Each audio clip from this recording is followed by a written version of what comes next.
Welcome to the Gajwel times. Mahatma Gandhi జాతీయ గ్రామీణ ఉపాధి హామీ పథకంలోని ఉపాధి హామీ కూలీలకు తమ యొక్క వేతనాలను ఆధార్ అనుసంధాన చెల్లింపులను సోమవారం నుంచి ప్రారంభించడం జరిగింది.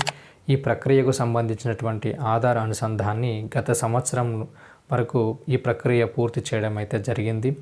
ఎవరైతే ఉపాధి హామీ కూలీలు ఉంటారో వారి యొక్క జాబ్ కార్డును అట్లాగే బ్యాంక్ ఖాతాను ఆధార్తో అనుసంధానం చేసుకోవాలని ప్రభుత్వం ఆదేశాలను జారీ చేయడం జరిగింది. ఈ ప్రక్రియ గత సంవత్సరం వరకు జరిగింది. అయితే గత సంవత్సరం జనవరిలోని ఈ ప్రక్రియ ద్వారా ఆధార్ అనుసంధాన చెల్లింపులు చేసేటువంటి ప్రక్రియను ప్రభుత్వం చేపట్టాలనేటువంటి ఉద్దేశంతో ముందుకు వచ్చినప్పటికీ కొంతమంది విద్యావేత్తలు అట్లాగే హక్కుల కార్యకర్తల యొక్క విజ్ఞప్తుల మేరకు ఈ ప్రక్రియను 5 సార్లు పొడిగించడం అనేది జరిగింది.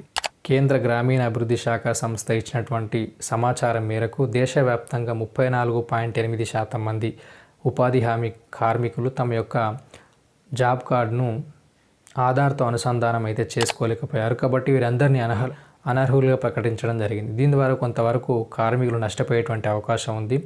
ఇప్పుడు కనుక మనం చూసుకున్నట్లయితే కొంతవరకు ప్రభుత్వం ఈ ఉపాధి హామీ పథకం పైన నిర్లక్ష్యం అనేది వహిస్తూ ఉంది. లిబిటెక్ అనేటువంటి ఒక సర్వే సంస్థ నిర్వహించినటువంటి సర్వే ప్రకారం గత 21 నెలల్లో 7.6 కోట్ల మంది కార్మికులను ఈ ఉపాధి హామీ పథకం నుంచి తప్పించడం అయితే జరిగింది. అంతేకాకుండా గత సంవత్సరం ఉపాధి హామీ పథకానికి 89,400 కోట్ల రూపాయలను కేటాయించినప్పటికీ ఈ సంవత్సరం కేవలం 60,000 కోట్లని కేటాయించింది. దీని ద్వారా ఉపాధి హామీ కార్మికులు కొంత నష్టపోయేటువంటి అవకాశం ఉంది. ఈ లక్ష్యంతో గ్రామీణ ప్రాంతంలో ఉపాధి హామీ కూలీలు ఎవరైతే ఉంటారో వారు కొంతవరకు నష్టపోయేటువంటి అవకాశం ఉంటుంది.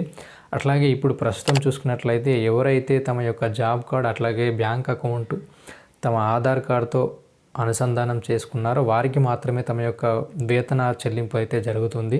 ఎవరైతే అనుసంధానం చేసుకోలేదో వారికి వేతన చెల్లింపులు అనేటువంటివి జరగవు.